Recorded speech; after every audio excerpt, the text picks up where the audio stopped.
தேதி கூடவுள்ள கூட்டத்தில் இடைக்கால பட்ஜெட் முதல்வர் ரங்கசாமி தாக்கல் செய்கிறார். புதுச்சேரி வில்லியனூர் கோவில் முன்பு யாசகம் எடுப்பவர் கொலை, போலீசார் விசாரணை.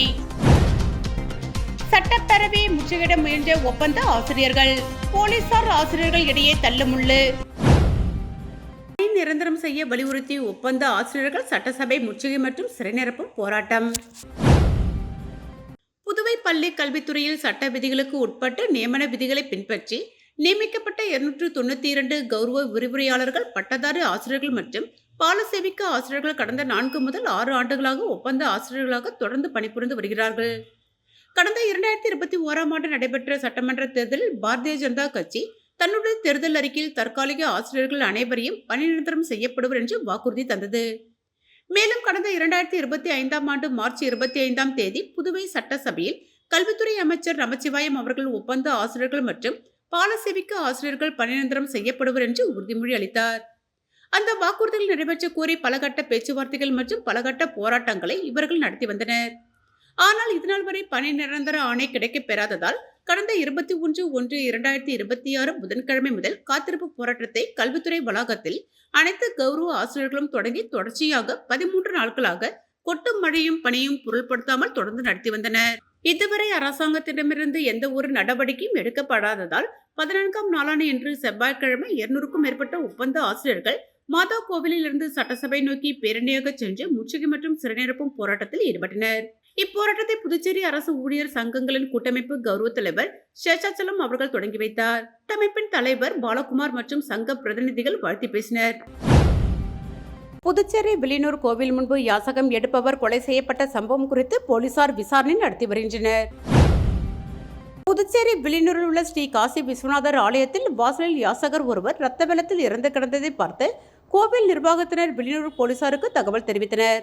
அதன் பேரில் சம்பவ இடத்திற்கு விரைந்து வந்த வில்லியனூர் போலீசார் உடலை கைப்பற்றி பிரேத பரிசோதனைக்காக அரசு மருத்துவமனைக்கு அனுப்பி வைத்தனர். இதனிடையே சட்டம் ஒழுங்கு senior SP Kalaivanan, SP Subramanian ஆகியோர் நேரில் வந்து விசாரணை நடத்தினர். விசாரணையில் கடந்த 5 ஆண்டுகளாக உயிரிழந்தவர் கோவில் வாசலில் யாசகம் எடுத்து வருகிறார் என தெரியவந்தது. விபத்தில் தலையில் பலத்த காயமடைந்து ஆலயம் முன்பு படுத்திருந்தாரா அல்லது யாரேனும் கொலை செய்தார்களா என போலீசார் அங்குள்ள சிசிடிவி காட்சிகளை கொண்டு விசாரணை தொடங்கியுள்ளனர். கழக பொதுச் செயலாளரும் ஆற்றல் மிக்க தமிழ்நாடு சட்டமன்ற எதிர்க்கட்சி தலைவருமான முன்னாள் முதலமைச்சருமான புரட்சித் தமிழர் எடப்பாடியார் அவர்களின் ஆணைக்கிணங்க பேரறிஞர் பெருந்தகை அண்ணா அவர்களின் 57ஆம் ஆண்டு நினைவு நாளை முன்னிட்டு புதுச்சேரி மாநில அதிமுக சார்பில் மாநில கழக செயலாளர் அன்பழகன் அவர்கள் தலைமையில் மாநில கழக அவைத்தலைவர் அன்பானந்தம் அவர்கள் முன்னிலையில் உப்பளம் டாக்டர் அம்பேத்கர் சாலையில் உள்ள தலைமை கழகத்தில் இன்று காலை 9:30 மணிக்கு பேரறிஞர் அண்ணா அவர்களின் திருவுருவப் படத்திற்கு மலரஞ்சலி செலுத்தினார்கள். இதன் தொடர்ச்சியாக ஊர்வலமாக புறப்பட்டு சுப்பையா சாலை, காந்தி வீதி, புசி வீதி வழியாக புதுச்சேரி பழைய பேருந்து நிலையம் அருகில் அமைந்துள்ள பேரறிஞர் அண்ணா அவர்களின் திருவுருவ சிலைக்கு மாலை அணிவித்து அஞ்சலி செலுத்தினார்கள். புதுச்சேரி மாநிலம் முழுவதும் உள்ள கழகத்தினர் பேரறிஞர் அண்ணா திருவுருவ சிலைக்கும் படத்திற்கும் மாலை அணிவித்து மலர் தூவி மரியாதை செய்து ஏழை எளிய மக்களுக்கு அன்னதானம் மற்றும் பல்வேறு நலத்திட்ட உதவிகள் வழங்கினார்கள். இந்நிகழ்ச்சியில் முன்னாள் சட்டமன்ற உறுப்பினர், மாநில துணைத் தலைவர் ஆர். ராஜாராமன், மாநில கழக இணை செயலாளர் ஆர். வி. திருநாவுக்கரசு, புதுச்சேரி நகர கழக செயலாளர் அன்பழகன் உடையார், மாநில துணை செயலாளர்கள் எம். உமா என்ற கோவிந்தம்மாள், எம். நாகமணி, கிருஷ்ணமூர்த்தி, காந்தி, குமுதன், உழவர்கரை நகர செயலாளர் எஸ். சித்தானந்தம், மாநில எம்ஜிஆர் மன்ற செயலாளர் பார்த்தசாரதி, மாநில அண்ணா தொழிற்சங்க பேரவை செயலாளர் பாப்புசாமி, முன்னாள் மாநில எம்ஜிஆர் மன்ற செயலாளர் சிவாலய இளங்கோவன், மாநில மீனவரணி செயலாளர் ஞானவேல், மாநில இலக்கிய அணி செயலாளர் கே. எம். ராமசாமி, மாநில அமைப்புசாரா ஓட்டுநர் அணி செயலாளர் டி. செல்வம், மாநில கலைப்பிரிவு செயலாளர் செந்தில்குமார், பொதுக்குழு உறுப்பினர்கள் பாலன், சிவராமராஜா, நாகலோகநாதன், ஜானிபாய், கல்பனா, ஜெயந்தி, தொகுதி கழக செயலாளர்கள் எம். பி. பாஸ்கர், ஆறுமுகம், துரை, சம்பத், ராஜா, கமல்தாஸ், கணேஷ், இருசப்பன், நடேசன், கிருஷ்ணன், வேலவன், முகமது யூசுப், கோபால், மாநில எம்ஜிஆர் மன்ற இணை செயலாளர் கணேசன், துணைத் தலைவர்கள் பால்ராஜ், சத்தியமூர்த்தி, மாநில மகளிரணி தலைவர் தரணிதேவி, மாநில மகளிரணி பொருளாளர் செந்திலரசி, மாநில வர்த்தக அணி தலைவர் குணா, மாநில சிறுபான்மை பிரிவு இணை செயலாளர்கள் மோகன்தாஸ், ரபீக், மாநில வழக்கறிஞர் பிரிவு இணை செயலாளர் சையது அகமது, மொய்தீன், மாநில அண்ணா தொழிற்சங்க பேரவை இணை செயலாளர் ராசு என்ற வரதன், மாநில கலைப்பிரிவு இணை செயலாளர் குமரன், கலைப்பிரிவு துணை செயலாளர் தயாளன், முன்னாள் தொகுதி செயலாளர் தமிழ்ச்செல்வன், தொகுதி கழக தலைவர்கள் சபரிநாதன், மூர்த்தி, ஆறுமுகம், கருணாநிதி, கண்ணன், சங்கர், சுரேஷ்குமார், சிவக்குமார், ரவி, சிவா, கிருஷ்ணன் மற்றும் அருண், இளங்கோ, முனியன் உள்பட கழகத்தினர் பலர் திரளாக கலந்து கொண்டனர். கொரோனா காலத்தில் பணிக்கு அமர்த்தப்பட்ட சுகாதாரத்துறை ஊழியர்களை பணி நிரந்தரம் செய்ய வலியுறுத்தி கொரோனா பாதுகாப்பு உடை அணிந்து குடியரசுத் தலைவர், பிரதமருக்கு தபால் அனுப்பும் போராட்டத்தில் ஈடுபட்டனர். கொரோனா காலத்தில் ஒப்பந்த அடிப்படையில் நேரடி தேர்வு நடத்தி பணிக்கு அமர்த்தப்பட்ட ஊழியர்கள் பணி நீக்கம் செய்யப்பட்டதை கண்டித்தும் நிரந்தர பணி வழங்க கோரி கொரோனா பாதுகாப்பு கவசத்தை அணிந்து கொண்டு குடியரசுத் தலைவர், பிரதமர் உள்ளிட்டவர்களுக்கு தபால் அனுப்பும் போராட்டம் நடைபெற்றது. முன்னதாக கொரோனா பாதுகாப்பு கவசத்துடன் புதுச்சேரி அண்ணா சிலையிலிருந்து புறப்பட்ட பேரணியானது புதுச்சேரி அரசை கண்டித்து கோஷங்களை எழுப்பியவாறு முக்கிய வீதிகள் வழியாக சென்று தலைமை தபால் நிலையத்தை வந்தடைந்தது. தொடர்ந்து பாதிக்கப்பட்ட அனைத்து ஊழியர்களும் தனித்தனியாக கையொப்பமிட்ட கடிதங்களை குடியரசுத் தலைவர், பிரதமர், புதுச்சேரி துணைநிலை ஆளுநர், முதலமைச்சர் உள்ளிட்டவர்களுக்கு அனுப்பி தங்களது கோரிக்கையை வலியுறுத்தினர். பேரறிஞர் அண்ணாவின் 57வது நினைவு நாள்.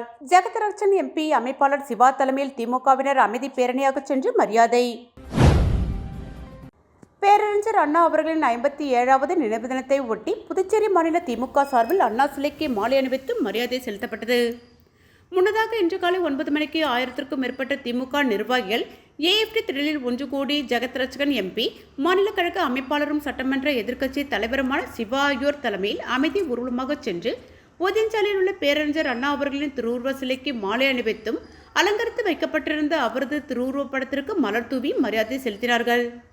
இந்த நிகழ்ச்சியில் மாநில அவைத்தலைவர் எஸ்பி சிவக்குமார், மாநில துணை அமைப்பாளர் அனிபால் கென்னடி எம்எல்ஏ, பொருளாளர் செந்தில்குமார் எம்எல்ஏ, முன்னாள் சட்டமன்ற உறுப்பினர்கள் மூர்த்தி, நந்தாசரவணன், துணை அமைப்பாளர்கள் ஏகே குமார், தைரியநாதன், தலைமை செயற்குழு உறுப்பினர்கள் ஆறுமுகம், லோகையன், அருள்செல்வி, பொதுக்குழு உறுப்பினர்கள் கோபால், கார்த்திகேயன், ராமசாமி, செல்வநாதன், சக்திவேல், தங்கவேலு, வேலவன், சண்முகம், தர்மராஜன், இளம்பரிதி, பழனி, பிரபாகரன், செந்தில்குமார், மாறன், கோபாலகிருஷ்ணன், அமுதாகுமார், நர்கேஸ், செந்தில் என்கிற ரமேஷ், தொகுதி செயலாளர்கள் திராவிடமணி, சக்திவேல், சீதாராமன், பாண்டு ஹரிகிருஷ்ணன், நடராஜன், சௌரிராஜன், மணிகண்டன், சக்திவேல், தியாகராஜன், சிவக்குமார், ஆறுமுகம், வடிவேல், மோகன், ரவிச்சந்திரன், சக்திவேல், ராஜாராமன், செல்வபார்த்திபன், இளஞ்செழிய பாண்டியன், கலிய கார்த்திகேயன், ராதாகிருஷ்ணன், கலைவாணன், சத்தியவேலு, அணிகளின் அமைப்பாளர்கள் மாணவரணி எஸ்பி மணிமாறன், தோமுச அண்ணா அடைக்கலம் வழக்கறிஞர் அணி பரிமளம், மகளிர் அணி காயத்ரி ஸ்ரீகாந்த், தொண்டரணி வீரன் என்கிற வீரையன், விவசாய அணி குலசேகரன், வர்த்தகர் அணி ரமணன், இலக்கிய அணி சீனு மோகன்தாசு, மீனவர் அணி கோதண்டபாணி, ஆதி திராவிட நலக்குழு ஆறுமுகம், விவசாய தொழிலாளர் அணி தவமுருகன், தொழிலாளர் அணி கலை இலக்கிய பகுத்தறிவு பேரவை சங்கர் என்கிற சிவசங்கரன், பொறியாளர் அணி அருண்குமார், நரசிவாளர் அணி செந்தில் முருகன், விளையாட்டு மேம்பாட்டு அணி ரவிச்சந்திரன், அமைப்புசாரா ஓட்டுநர் அணி மதிமாறன், சிறுபான்மையினர் நல உரிமை பிரிவு முகமது ஹாலிது, மருத்துவர் அணி லூ ஆனந்த், ஆரோக்கியராஜ், தகவல் தொழில்நுட்ப அணி தாமோ தமிழரசன், சுற்றுச்சூழல் அணி முகிலன், ஐலக அணி ஷாஜகான், மகளிர் தொண்டர் அணி சுமதி மற்றும் அணிகளின் தலைவர்கள், துணைத் தலைவர்கள், துணை அமைப்பாளர்கள் உள்ளிட்ட பலரும் கலந்து கொண்டனர். புதுச்சேரியில் இந்தியா கூட்டணிக்கு யார் தலைமை வகிப்பது என்பது குறித்து திமுக தலைவர் மு க ஸ்டாலின் முடிவு செய்வார் என திமுக கொள்கை பரப்பு செயலாளர் ஜெகத்ரட்சகன் எம்பி தெரிவித்துள்ளார். புதுச்சேரி லப்போர்த் வீதியில் உள்ள திமுக தலைமை அலுவலகத்தில் சட்டமன்ற எதிர்க்கட்சித் தலைவர் சிவா முன்னிலையில் திமுக கொள்கை பரப்பு செயலாளர் ஜெகத்ரட்சகன் எம்பி கூட்டணி கட்சிகளான விடுதலை சிறுத்தைகள், இந்திய கம்யூனிஸ்ட், மார்க்சிஸ்ட் கம்யூனிஸ்ட் ஆகிய கட்சிகளின் தலைவர்களை மரியாதை நிமித்தமாக சந்தித்து பேசினார். இந்த நிகழ்ச்சியில் விடுதலை சிறுத்தைகள் கட்சியின் முதன்மை செயலாளர் அரிமா தமிழன், இந்திய கம்யூனிஸ்ட் கட்சியின் மாநில செயலாளர் சலீம், இந்திய கம்யூனிஸ்ட் கட்சியின் புதுச்சேரி மாநில குழு ஒருங்கிணைப்பாளர் பெருமாள் மற்றும் திமுக அவைத்தலைவர் எஸ்பி சிவக்குமார், சட்டமன்ற உறுப்பினர்கள் அனிபால் கென்னடி, செந்தில்குமார் உள்ளிட்டோர் பங்கேற்றனர். தொடர்ந்து செய்தியாளர்களிடம் பேசிய ஜெகத்ரட்சகன் எம்பி, புதுச்சேரிக்கு பொறுப்பாளராக நியமிக்கப்பட்டுள்ளதால் கூட்டணி கட்சி தலைவர்களை மரியாதை நிமித்தமாக சந்தித்து பேசியதாகவும், புதுச்சேரியில் இந்தியா கூட்டணிக்கு யார் தலைமை வகிப்பது என்பது குறித்து தமிழக முதல்வர் மு க ஸ்டாலின் முடிவு செய்வார் என்றும், தொகுதி பங்கீடு குறித்தும் அவரே முடிவு செய்வார் என தெரிவித்தார். புதுச்சேரியில் குப்பை தொட்டியில் கிடந்த தங்க நகையை போலீசாரிடம் ஒப்படைத்த துப்புரவு பணியாளரின் நேர்மையை பாராட்டி போலீசார் பொன்னாடை அணிவித்து வாழ்த்து தெரிவித்தனர். புதுச்சேரி தர்மாபுரி பகுதியைச் சேர்ந்தவர் ஜோதி, வயது 58. இவர் உழவர்கரை நகராட்சிக்குட்பட்ட பகுதியில் தனியார் நிறுவனங்கள் மூலம் 21 ஆண்டுகளாக துப்புரவு பணியாளராக வேலை செய்து வருகிறார். இவர் இன்று வழக்கம் போல இந்திராநகர் தொகுதி அமைதிநகர பகுதியில் சக ஊழியர்களுடன் துப்புரவு பணி மேற்கொண்டார். அப்பொழுது வீடு வீடாக சென்று குப்பைகளை பெற்று அதனை தனியாக கொட்டி மக்கும் குப்பை, மக்காத குப்பை என தரம் பிரித்து பைக்கில் ஏற்றியுள்ளார். அப்பொழுது குப்பைகளை தரம் பிரிக்கும் பொழுது திடீரென 1 பவுன் எடையுள்ள 2 கம்மல்கள் கிடைத்துள்ளது. இதனை எடுத்து பார்த்த ஜோதி தங்க நகை தான் என உறுதி செய்து அதை சூப்பர்வைசர் அருணாவிடம் தெரிவித்துள்ளார். இது குறித்து உடனடியாக காவல் நிலையத்தில் ஒப்படையுங்கள் என அறிவுறுத்தினார். அதன் பேரில் ஜோதி மேட்டுப்பாளையம் காவல் நிலையத்தில் நடந்த விவரங்களை தெரிவித்து அந்த ஒரு ஜோடி தங்க கம்மலை ஒப்படைத்தனர். அப்போது சப் இன்ஸ்பெக்டர் சிவகுமார் துப்புரவு பணியாளரின் நேர்மையை பாராட்டி பொன்னாடை அணிவித்து வாழ்த்து தெரிவித்தார். பிறகு இந்த நகை எங்கு கிடைத்ததோ அந்த பகுதியில் விசாரித்து அந்த நகை உரிமையாளரிடம் ஒப்படைப்பதாக உறுதியளித்தார். தற்போது தங்கத்தின் விலை நாளுக்கு நாள் உயர்ந்து வரும் நிலையில் ஒரு துப்புரவு பணியாளர் கீழே கிடந்த நகையை எடுத்து நேர்மையாக காவல் நிலையத்தில் ஒப்படைத்த சம்பவம் புதுச்சேரி மக்களிடையே ஆச்சரியத்தை ஏற்படுத்தியுள்ளது. புதுச்சேரியில் வருகிற 12ஆம் தேதி கூடவுள்ள சட்டப்பேரவை கூட்டத்தில் இடைக்கால பட்ஜெட்டை முதலமைச்சர் ரங்கசாமி தாக்கல் செய்ய உள்ளதாக சபாநாயகர் செல்வம் தெரிவித்துள்ளார். புதுச்சேரி சட்டப்பேரவை வளாகத்தில் செய்தியாளர்களுக்கு பேட்டியளித்த சபாநாயகர் செல்வம் 15வது சட்டப்பேரவையின் 6வது கூட்டம் 3வது முறையாக வருகிற 12ஆம் தேதி வியாழக்கிழமை காலை 9:30 மணிக்கு சட்டப்பேரவை கூடத்தில் கூடுகிறது. அன்றைய தினம் 2026 மற்றும் 2027 நிதியாண்டுக்கான இடைக்கால பட்ஜெட்டை முதலமைச்சர் ரங்கசாமி தாக்கல் செய்கிறார் என கூறினார். மேலும் வரும் 16ஆம் தேதி பிரதமர் நரேந்திர மோடி புதுச்சேரிக்கு வருவது உறுதி செய்யப்பட்டுள்ளது. ஆனால் என்னென்ன திட்டங்களை தொடங்கி வைக்கிறார், எத்தனை கோடிக்கான திட்டங்கள் என்பது இன்னும் முடிவு செய்யப்படவில்லை. அது தொடர்பாக முதல்வர் ரங்கசாமி தான் அறிவிப்பார். இருப்பினும் புதுச்சேரி சட்டப்பேரவைக்கான புதிய கட்டிடத்திற்கு அடிக்கல் நாட்டுவதற்கான ஒப்புதல் அளிக்குமாறும் அதை தொடங்கி வைக்குமாறும் பிரதமர் அலுவலகத்திற்கு அனுப்பி வைத்திருக்கிறோம் என்றார்.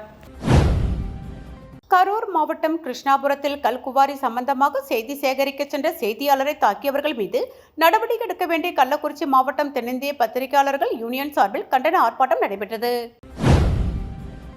கள்ளக்குறிச்சி மாவட்ட ஆட்சியர் அலுவலகம் முன்பு தென்னிந்திய பத்திரிகையாளர்கள் யூனியன் மாநில தலைவர் சந்திரிகா, மாநில பொதுச் செயலாளர் கதிரவன், செயல் தலைவர் வஜ்ரவேலு ஆகியோரின் வழிகாட்டுதலின்படி கரூர் மாவட்டம் கிருஷ்ணாபுரம் சிவாயம் பகுதியில் சட்டத்திற்கு புறம்பாக கல்குவாரி செயல்பட்டு வருவதை அப்பகுதி மக்கள் மற்றும் சமூக ஆர்வலர்கள் தகவல் தெரிவிக்க செய்தி சேகரிக்க சென்ற நியூஸ் தமிழ் செய்தியாளர் புகைப்படைப்பாளர் ஜெபஸ்டின் ஆகியோர் சென்றபோது ஸ்ரீரங்கம் சட்டமன்ற உறுப்பினர் பழனியாண்டு அவர்களுடைய அடியாட்கள் பத்திரிகையாளர்களை சுமார் 1.5 மணி நேரம் அவர்களை சிறைப்பிடித்து துன்புறுத்தி அவர்கள் கேமரா மற்றும் ட்ரோன் கேமராக்களை உடைத்து சேதப்படுத்தி உயிருக்கு அச்சுறுத்தி ஏற்படுத்தும் விதமாக நடத்தினர்.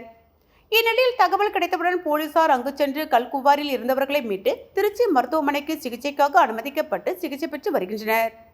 இந்நிலையில் தென்னிந்திய பத்திரிகையாளர்கள் யூனியன் கள்ளக்குறிச்சி மாவட்டத்தின் சார்பாக பாதிக்கப்பட்ட பத்திரிகையாளர்களை தாக்கியவர்கள் மீது குண்டர் சட்டத்தை உடனடியாக தமிழக அரசு நிறைவேற்ற வேண்டும் எனவும், அதேபோல் பத்திரிகையாளர்கள் பாதுகாப்பை உறுதிப்படுத்த மத்திய மாநில அரசு சட்டத்தை நிறைவேற்ற வேண்டும் எனவும், மேலும் தமிழக சட்டப்பேரவை நிகழ்ச்சியில் பத்திரிகையாளர் பாதுகாப்பை உறுதிப்படுத்தும் விதமாக தீர்மானத்தை நிறைவேற்ற வேண்டும் என பல்வேறு கோரிக்கைகளை கண்டன கோஷங்களாக எழுப்பி ஆர்ப்பாட்டத்தில் ஈடுபட்டனர்.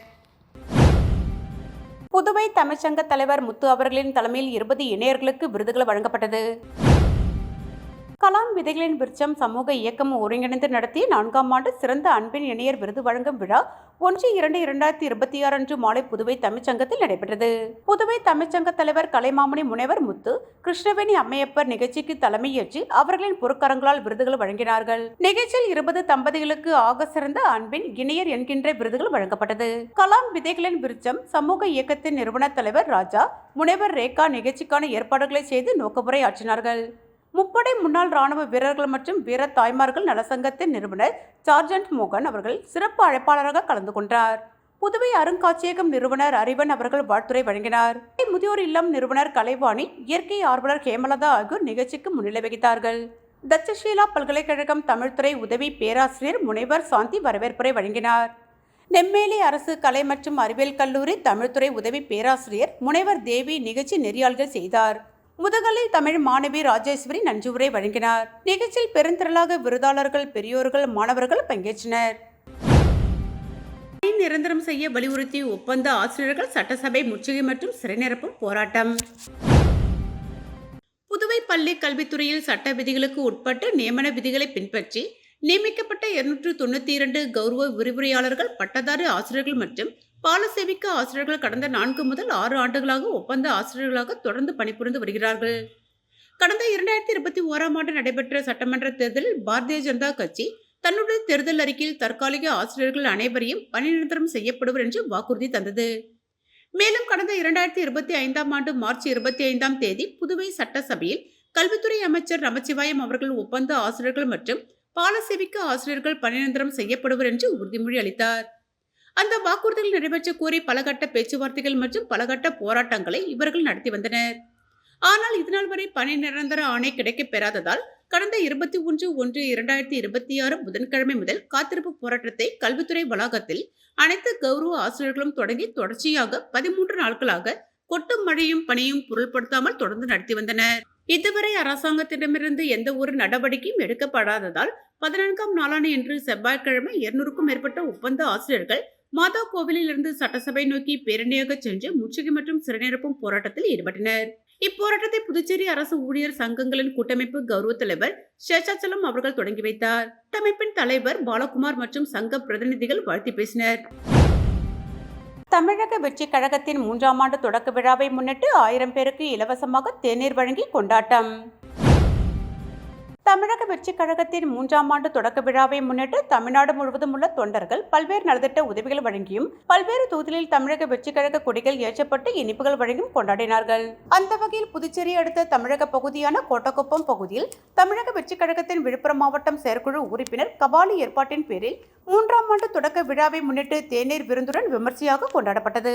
அதன்படி கோட்டக்குப்பம் மகாத்மா காந்தி வீதியில் உள்ள டீ கடையில் 1000க்கும் மேற்பட்ட பொதுமக்களுக்கு இலவசமாக தேநீர் வழங்கி தமிழக வெற்றி கழகத்தின் 3ஆம் ஆண்டு தொடக்க விழாவை சிறப்பாக கொண்டாடினார். சாலையில் சென்ற பொதுமக்கள் தமிழக வெற்றி கழக நிர்வாகிகள் என அனைத்து தரப்பு மக்களுக்கும் தேநீர் இலவசமாக வழங்கப்பட்டது.